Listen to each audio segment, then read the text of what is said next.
These testable propositions were issued first in 2021 and are reissued in their present form as part of the ongoing series about proving God exists using the empirical methods of science.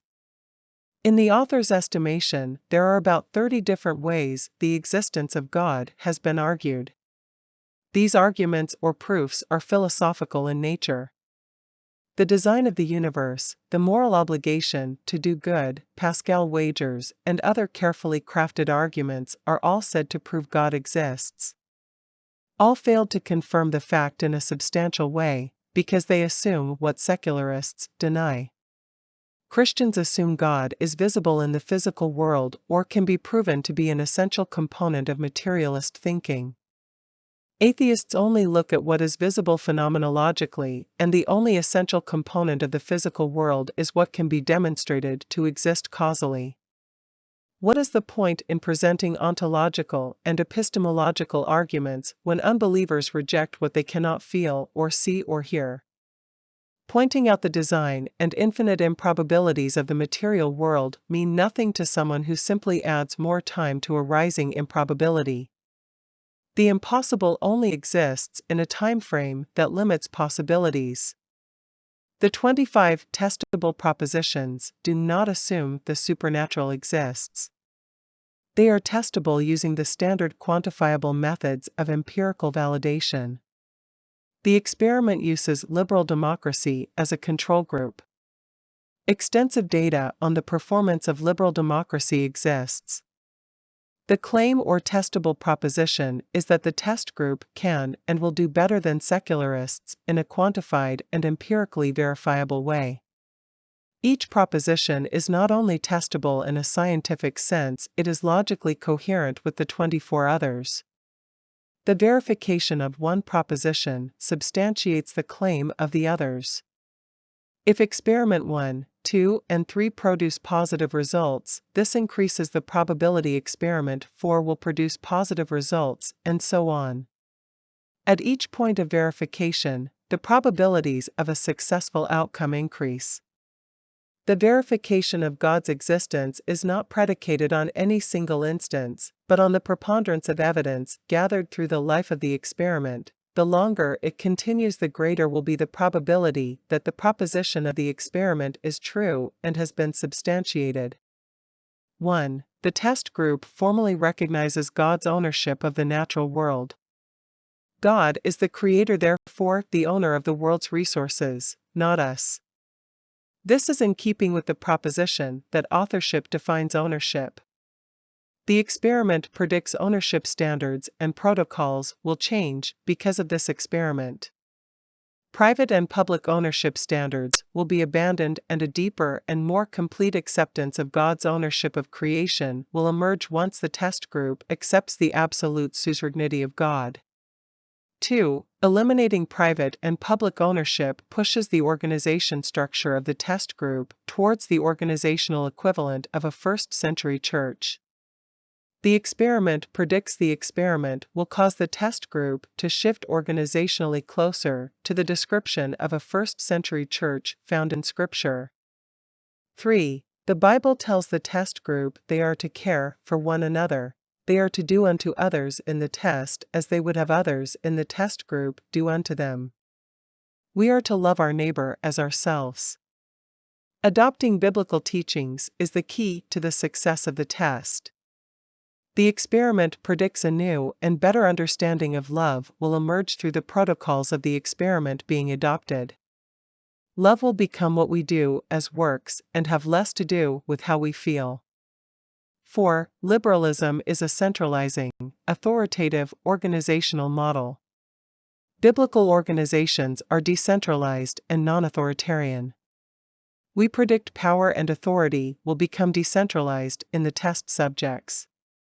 Sovereign communities will emerge, and administrative hierarchies will vanish in the organizations established by the test group. Politically, the world will shift from left to right insofar as the right favors smaller governments and less centralized, controlled. 5. The economic system of the control group is based on exploitation and various forms of freeloading. exploitation, and freeloading produce social costs. The experiment predicts the fewer social costs there are, the more efficient the system will be. The test group will produce better results than the control group's organization. The experiment predicts fewer social costs and less freeloading in the test group than the control group. 6. The control group has no objective standards when it comes to environmental issues. The Bible tells us we are stewards of the earth. The experiment predicts pollution will decline faster and more completely in the test group than the control group. Without freeloading, waste is lessened. 7. The control group feels no moral duty to create jobs or reduce costs beyond what is needed to maintain the social order and produce profits. The experiment predicts that unemployment and other social costs can be eliminated by eliminating the externalization of costs. The experiment predicts that unemployment, debt, inflation, taxation, cyclic economic swings, and other social costs will be lessened or eliminated in the test group and continue in the control group. 8. The control group, made up of the existing world systems used GNP, is an index to measure economic progress. This is not a good or accurate measure of how well an economy produces value. The test group will use the per capita value of the test group as a measure of its organizational prosperity. The value of the organization as a local political jurisdiction is used as a more focused indicator. These numbers are acquired through the use of the open market system. The control group is expected to use the capitalist economic model. The experiment predicts that by linking the success of individuals to the success of the market, better results will occur. 9. The control groups using the economic systems of capitalism and communism believe that factors other than labor go into products and services. The experiment tests the proposition that only labor adds value to the economy. All other factors costs imposed on labor. The experiment predicts not only that progress can be created using the labor theory of value, LTV, but that an economic model based on the LTV will exceed the productivity and economic stability of both capitalism and communism. 10. Authoritarianism is not a natural form of social organization. The Babylonian model that the control group uses requires power disparities and administrative gradients to work. The experiment predicts the test group will be administratively flatter. The experiment, as a general principle, predicts following the Bible's guidelines on how to organize produces better results than following the advice of secular writers.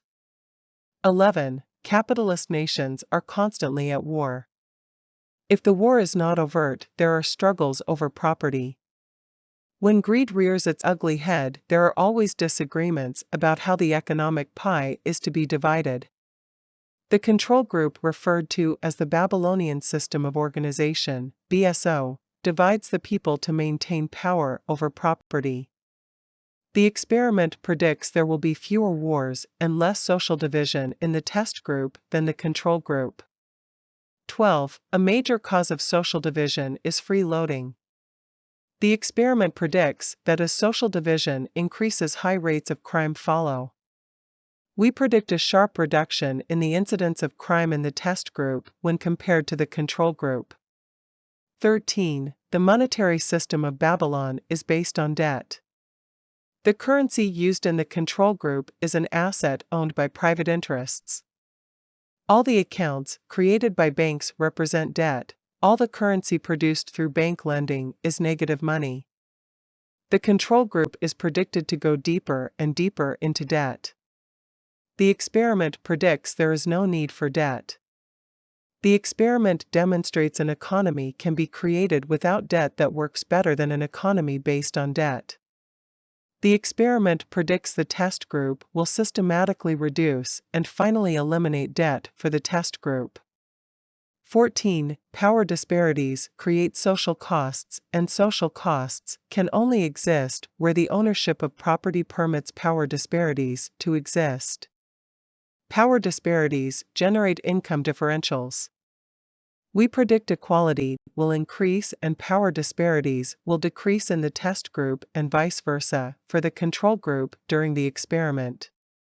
15. Authoritarian models of organizations are based on and produce deep gradients of power.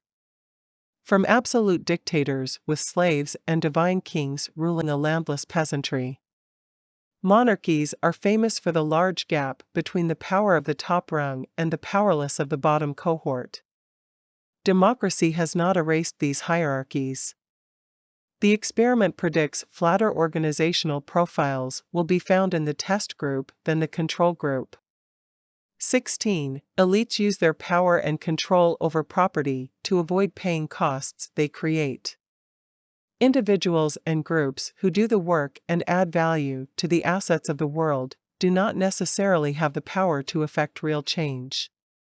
The experiment links power with responsibility and ensures there is accountability for any costs a person creates. The experimental test group is predicted to model greater accountability with greater levels of responsibility for the costs they create than will be seen in the control group. 17. Even in republics and representative democracies, power remains centralized in presidents and prime ministers. A lot of power is also shifted into international organizations, such as the EU and the UN. At the same time as this happens, power is reduced for lower-level governments. Free trade agreements and international agencies and debt all reduce the power available to the base. We predict the test group will see a devolution of power from the center onto the local political jurisdiction. Municipalities and other local administrative bodies will gain more power and more control over local resources. This predicts a decline in the power and influence of international organizations and central governments. Test communities adhere to the principle of subsidiarity. This will predictably shift power back to the base when compared to the liberal model of social organization. 18. With the rise in globalization, national security has become a side issue. The priority for liberal societies is to open borders and promote social and cultural diversity. Authoritarians think in terms of one-world governments and diversity. Liberals reject the need for or importance of borders and cultural purity. The prediction is that the test group will reduce globalization pressures and embrace a more robust national security policy, as well as place more emphasis on the importance of local culture and sustainable practices. 19. Economics is not considered a hard science. Economists produce graphs and descriptions that do not reflect real-world situations. Economics has never been able to generate usable predictions. The experiment predicts test communities will have economies that generate predictable outcomes. Test groups will create jobs in a predictable way, debt will be eliminated, and other changes will be made in a predictable way without generating unforeseen consequences. We predict a new era of predictability in societies that adopt the role of a test group. 20. Conventional economic wisdom and the wisdom of God are not parallel routes to truth, they are diametric opposites. However, calling oneself a Christian does not mean you are becoming closer and closer to Christ, nor does not knowing Christ guarantee one is on the fast track to hell. The experiment predicts that even where a person is not saved, if he or she joins the program and rejects the control group, he or she will do better than they would do otherwise. We predict a person can obey God in part and their condition will improve more than the control group's condition. 21. In the control group, your value is set by others. If a capitalist cannot make money off you, your contribution will be deemed of no value. Housewives and students are not paid for what they do in the control group, though they generate social value. There is no market value in what many people do in the control group. The experiment pays for all value created, including the value created by housewives and students. The prediction here is that no one who creates social value will not be paid. The experiment predicts paying for all value created will add more economic value to the economy and create more economic activity than when people work for free or low wages. The control group will not generate as much economic activity as the test group. 22. We predict that the test group model will work as predicted and that economic development will continue unhindered and unhampered by economics cyclically in the test group, and that this will produce a rapid and unhindered growth in the test group with a corresponding drop in the living standards of those in the control group. 23. It is predicted that atheists will not be able to explain the success of the experiment by any other means than by admitting that the Bible and the Bible alone contains the information that enables mankind to create a sustainable economic model free of social costs. This does not predict atheists will join the experiment as test subjects. The experiment predicts atheists will not be able to explain the success of the test group using the conceptual framework of atheism. 24. We predict that the inarguable success of the experiment will humiliate atheists and leave them with an unresolvable dilemma. Either the Bible is true and is a unique document, explainable only by crediting its authorship to God, or the laws of probability no longer work. The experiment predicts an unbridgeable conceptual barrier will divide the control group and the test group. 25. The study predicts the experiment will generate a higher rate of conversion to Christianity in the control group than was seen previous to the experiment. The experiment predicts that with the higher rates of conversion, a better and more complete understanding of what the Church is and how it functions will be developed.